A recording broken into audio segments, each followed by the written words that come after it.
എല്ലാ മാന്യ പ്രേക്ഷകർക്കും മരിയ വിഷനിലേക്ക് സ്വാഗതം. പ്രധാന വാർത്തകൾ. സഭാ സ്ഥാപനങ്ങൾ സഭാവിരുദ്ധ കേന്ദ്രങ്ങളാകരുത്. ബിഷപ്പ് ഹൗസിന് മുന്നിൽ ഏകീകൃത കുർബാന, വൺ ചർച്ച് വൺ കുർബാന. വിശ്വാസികൾ വിമത പുരോഹിതരെ തടഞ്ഞു. വാർത്തകൾ വിശദമായി. സഭയുടെ സ്ഥാപനങ്ങൾ സഭാവിരുദ്ധ യോഗങ്ങൾ നടത്താൻ അനുവാദം കൊടുത്ത റിന്യൂവൽ സെൻ്റർ ഡയറക്ടർക്കെതിരെ സീറോ മലബാർ സഭ നേതൃത്വം നടപടി സ്വീകരിക്കണമെന്ന് അൽമായ ശബ്ദം ആവശ്യപ്പെട്ടു. കല്ലൂർ റിന്യൂവൽ സെൻ്ററിൽ സഭാ വിരുദ്ധ യോഗം നടത്താൻ അനുവാദം കൊടുത്ത അധികാരികളെ തൽസ്ഥാനത്ത് നിന്ന് ഉടൻ നീക്കം ചെയ്യണം. സഭയോടൊപ്പം നിലകൊള്ളുന്ന സംഘടന നേതൃത്വം പല തവണ മീറ്റിങ്ങിനായി റിന്യൂവൽ സെൻ്റർ ഡയറക്ടർ ഉൾപ്പെടെയുള്ള അധികാരികളെ നേരിട്ട് ബന്ധപ്പെടുമ്പോൾ നാളിതുവരെ ഇക്കാര്യം അവർ അനുവദിച്ചു തന്നിട്ടില്ല. അവിടെയാണ് സഭാവിരുദ്ധ പ്രവർത്തനങ്ങൾക്ക് റിന്യൂവൽ സെൻ്റർ വിട്ടുകൊടുത്തത്. ഇത് ആരെ സംരക്ഷിക്കാനാണ്? വൈദിക ഡയറക്ടർ സഭാവിരുദ്ധ പ്രവർത്തനങ്ങൾക്ക് പരസ്യമായി കൂട്ടുനിൽക്കുന്നത് അംഗീകരിക്കാനാവില്ല. അദ്ദേഹം ഇതുവഴി സഭാ പ്രബോധനങ്ങളുടെ നഗ്നമായ ലംഘനം നടത്തിയതായി അൽമായ ശബ്ദം പ്രസിഡന്റ് ബിജു പോൾ നെറ്റിക്കാടൻ, വക്താവ് ഷൈബി പാപ്പച്ചൻ എന്നിവർ പറഞ്ഞു. ഡയറക്ടർ സ്ഥാനത്ത് നിന്ന് സ്വയം ഒഴിഞ്ഞു പോവുകയോ അല്ലാത്തപക്ഷം സഭാ നേതൃത്വം ഇടപെട്ട് നീക്കം ചെയ്യുക. മേജർ അതിരൂപതയുടെ പരിധിയിൽ വരുന്ന സഭാ സ്ഥാപനങ്ങളിലെ ഡയറക്ടർ സ്ഥാനത്ത് പ്രവർത്തിക്കുന്ന വിമത വൈദികരെ എത്രയും വേഗം മാറ്റണം. വൈദിക ട്രേഡ് യൂണിയനിസം അതിര് കടക്കുന്നത് സഭാ നേതൃത്വം ഇനിയെങ്കിലും കാണാതെ പോകരുതെന്ന് അൽമായ ശബ്ദം നേതാക്കളായ ബിജു പോൾ നെറ്റിക്കാടനും ഷൈബി പാപ്പച്ചനും പറഞ്ഞു.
സീറോ മലബാർ സഭ എറണാകുളം അങ്കമാലി മേജർ അതിരൂപതയിലെ അച്ചടക്ക നടപടിക്ക് വിധേയരായ ചില വിമത വൈദികരെ എറണാകുളം ബിഷപ്പ് ഹൗസിൽ വിശ്വാസികൾ തടഞ്ഞു.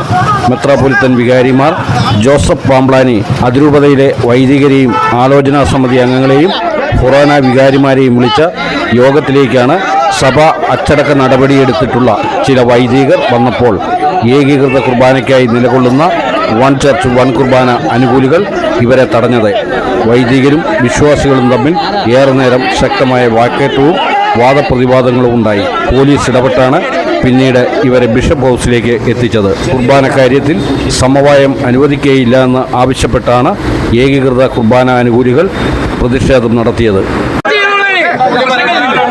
ഞങ്ങളെ അറസ്റ്റ് ചെയ്തു.